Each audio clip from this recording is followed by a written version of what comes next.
Admissions open. Francis Xavier Engineering College, Vannarpete, Tirunelveli. दंगा parade किया गया, 500 से ज्यादा घर जलाए गए,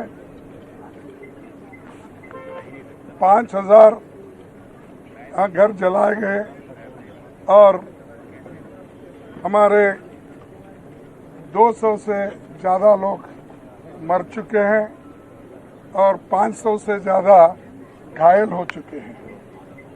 तो और 60,000 लोग को रिहेबिलिटेशन दूसरे जगह किया गया है, जिनको खाना नहीं, पानी नहीं, समय पर उनके बच्चों को जो औषध मिलना चाहिए वो भी नहीं, बीमार लोगों के लिए कोई। इसीलिए हम राष्ट्रपति का ध्यान खींचने के लिए हम सभी मिले। उन्होंने कहा ये जो आपका मेमोरेंडम है मैं इसके बारे में सोचूंगी, ऐसा उन्होंने आश्वासन दिया है। और हम सारे भारत के जनता को ये बताना चाहते थे सदन में बहस करके, और आर्टिकल रूल 267 के तहत राज्यसभा में और लोकसभा में एडजर्नमेंट मोशन लाकर नो कॉन्फिडेंस बाद में तो लोकसभा में एडजर्नमेंट मोशन और राज्यसभा में 267 ये हम बार बार लाते गए, और राज्यसभा में तो कम से कम 65 लोग रोज 267 में नोटिस देते थे, लेकिन उसको सरकार रिजेक्ट करती थी, बोलने नहीं देती थी। ये एक वहां पर स्थिति बनी।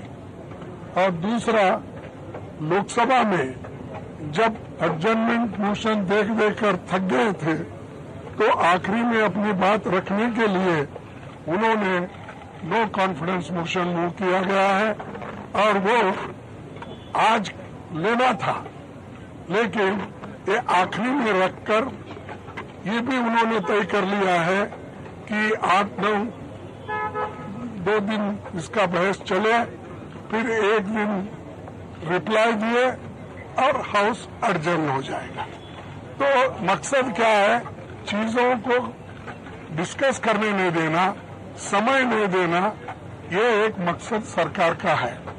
और आखिरी में वो रिप्लाई देकर चले जाएंगे। तो हम इसीलिए हम चाहते थे कि जल्द से जल्द उसको चर्चा में लाना चाहते थे, ताकि हम उसको फिर काउंटर रिप्लाई और हमारे पास जो भी इंफॉर्मेशन है वो शेयर करना चाहते। वो भी मौका हमको मिलने वाला नहीं है, ऐसा मुझे दिख रहा है। अब राज्यसभा में भी बार बार हम उठा रहे हैं, वहां पर भी यही स्थिति है, हमको बोलने नहीं दे रहे। यहाँ तक कि मेरे माइक को उठते ही ऑफ कर देते हैं। अपोजिशन पार्टी के लीडर को जितना रूलिंग पार्टी के लीडर को महत्व देते हैं, हाउस ऑफ द लीडर को उतना ही हमको महत्व देते हैं। यह आश्वासन हमारे चेयरमैन साहब ने हमको दिया था, हाउस में कहा था, लेकिन मुझे मालूम नहीं हो रहा क्यों कि हम जब उठते हैं वो तो आप बोलते हैं 2 मिनट में मेरा माइक बंद, 2 मिनट नहीं 2 सेकेंड में मेरा माइक बंद होता है। तो इससे यही जाहिर होता है 2 मिनट नहीं 2 सेकेंड में मेरा माइक बंद होता है। तो इससे यही जाहिर होता है कि डेमोक्रेटिक मेथड्स और डेमोक्रेसी के तहत ये लोग चलना नहीं चाहते, संविधान को बचाना नहीं चाहते और डेमोक्रेसी के उसूलों के तहत चलना नहीं चाहते। तो इसलिए हम एक होकर मजबूती के साथ लड़ रहे और लड़ते रहेंगे। और दूसरी बात भी हम वहाँ पर बताए, जो वहाँ पर सरकारी मुझे कहाँ से वहाँ पर वेपन आ रहे, मुझे हमारे ललन सिंह साहब ने बताया कि जो वहाँ पर हजारों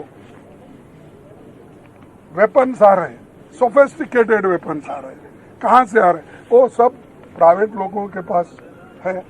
और जब दो कम्युनिटी, मैती कम्युनिटी और कुकी कम्युनिटी, ये दोनों में अब जो लड़ाई चल रही है, इसको शांति के साथ रखना है तो प्रधानमंत्री वहां पर विजिट करना चाहिए था। 92 दिन हुए, अब तक वहां नहीं गए, उसके बारे में बोले नहीं, लास्ट में एक भाषण देंगे, चले जाएंगे। तो ये बड़ी दुख की बात है। और पार्लियामेंट में ये नया नहीं है, 267 या एडजर्नमेंट मोशन, ये हमेशा पहले देते गए हैं। हमारे पास, मैं पढ़ के बता सकता हूं, लेकिन समय की अभाव से मैं नहीं कहूंगा, 13-13, 14-14 ऐसे उदाहरण है जिसमें 267 को परमिशन दिया गया है, सारा बिजनेस स्टॉप करके डिस्कशन लिया गया है। इवन एडजर्नमेंट मोशन को भी ऐसा ही डिस्कशन के लिए अलाउ किया गया है। लेकिन ये सरकार ना डिस्कशन को अलाउ कर रही, ना किसी बात सुनने के लिए भी तैयार नहीं है। ये एक। दूसरी चीज, हरियाणा में जो दंगे हो रहे हैं वो उनके आंखों के सामने, प्राइम मिनिस्टर के ऑफिस से 100 किलोमीटर भी नहीं है, उसके अंदर है। वहां पर इतनी गड़बड़ी चल रही है, लोगों को जाके मार रहे हैं। ये कहाँ का रूल है?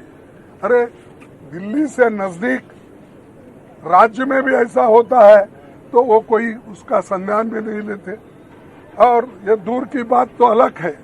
तो इसीलिए हम इस सारी चीजों को वहां पर बताएं, चाहे हरियाणा का हो, और मणिपुर का मुद्दा तो 92 डे से हम उठा रहे हैं, वो भी है।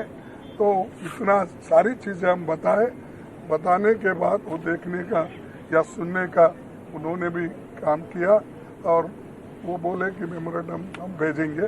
इतना कहते हुए मैं अपने सांसद को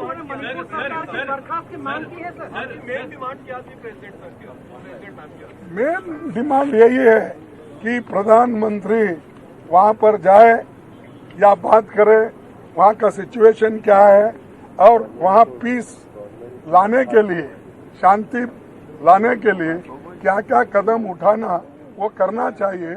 और वहां के लोग குடியரசுத் தலைவரை சந்தித்த பின் எதிர்க்கட்சி எம்பிக்கள் செய்தியாளர்களை கூட்டாக சந்தித்து வருகிறார்கள். குறிப்பாக காங்கிரஸ் கட்சியின் தலைவர் மல்லிகார்ஜுன் கார்கே செய்தியாளர்கள் சந்திப்பில் பல்வேறு அம்சங்கள் குறித்து பேசியிருக்கிறார். விவரங்களை பிறகு விரிவாக பார்க்கலாம்.